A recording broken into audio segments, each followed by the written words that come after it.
Ay, ciao ragazzi, buonasera. May isang basurahan ngayon. Ano yung laman? Titingnan natin. Martes. Kasi kahapon walang laman. Ito may pinya. Pero yung pinya, nung luso, pumagad na pa. Ay, may saging na ating paborito. Tayo'y ayan yung aking parapernalias. Tayo magka-gloves kasi is ano na halungkay na yung nakahalukay na yung mga prutas. Tayo'y mag-gloves para hindi maasim yung ating kamay. Kunin ko kaya yung pinya. May saging doon na maliit na gusto ko. Ayan ayan ragazzi. Uy. Yan, ito masarap ito na saging na maliit. Ay, saan ko siya ilagay? Baka madurog. Uy, ano ito? Basilico, basil.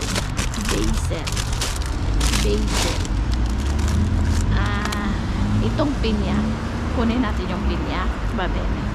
Kunin natin yung pinya at saka yung saging dahil ilang araw na ako hindi nakakain ng pinya. Yan mga ito basil, ito is insalata. Kukuha tayo ng ilang clementine ragazzi, tatakirin natin. Okay, ito ito matigas-tigas pa, so okay. Ito okay, orange, baka madurog yung ating saging.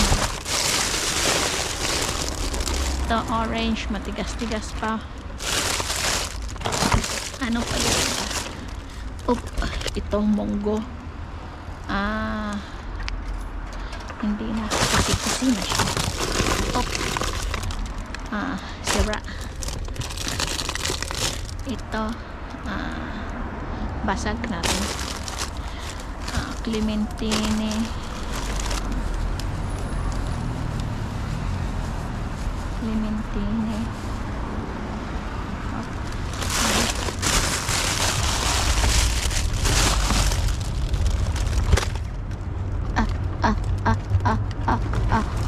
itong koste,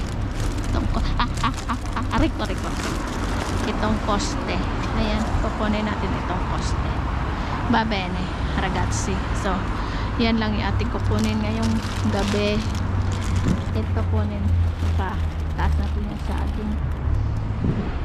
So, ayan. Insalata. No.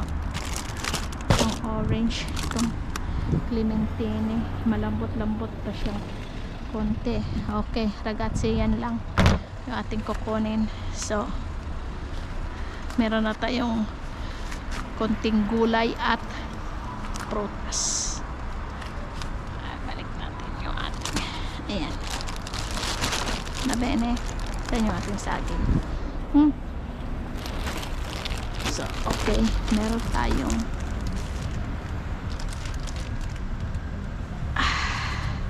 saan ayusin muna natin yung ating para sa taglamig yan, di ba? Parang nakakanta magbasura at dahil malamig. Kahapon wala siyang tapon, dumaan ako dito, wala siyang tapon. Kaya Lunes siguro nagtapon sila nung linggo. Ayan ragazzi, so that's it for tonight, and we're going to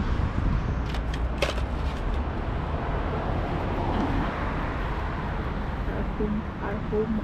Okay, going home na ragazzi. Okay, ciao ragazzi. So alla prossima, yan lang for tonight, and let's go. Yan, isang basurahan ng aking ng laman. Kukunti na lang yung laman dahil last na tayong naghalongkat. Baka meron tayong ganito. Saan natin ito ilalagay? Oh my god. mahirap. Ganito. Okay. Pag ganito ba siya? Hindi ba siya malalaglag? Okay. So, ito na natin natin light.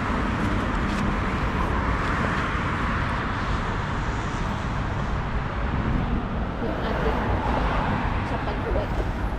Ngayon is alas 8:45 na naman ang gabi. Oo. Parang masagi siya rin kasi sa tulong. So, pwede. Ito pwede sa ating madurog yung ating saging. Teka. Aayusin muna natin yung bonggang-bongga. Bakit nandito tayo sa gitna ng daan? Yes. Ay, nasira siya. Ragazzi. Okay, that's it for tonight and